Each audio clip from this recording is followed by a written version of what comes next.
everyone, it's me again. I'm going to talk about it again because I love it so much. Another Vitaverse content because it makes good content. It's just so effective and parang hindi niya nakukuha yung attention na deserve niya. I know a lot of people that are struggling with broken sleep schedule and just, fatigue because they couldn't have the complete hours of sleep.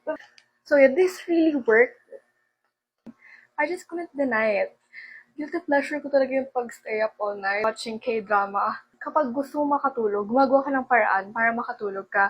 And to me, ang ginagawa ko, nag-scroll lang ako sa phone ko and a wrong move kasi masyado akong nagiging energetic kasi nakakatawa yung mga pinapanood ko. So, this one have helped me a lot. Lalo na kasi I have hormonal acne. I have to complete the hours of sleep that I need, like 8 to 9, ganun. You're looking for, because I've been looking for something like this. If you're looking for something to make you sleep, to regain your sleep cycle, when you have full hours of sleep talaga, you'll have a very productive day, di ba? You regain your right body clock. That's it for this video, guys.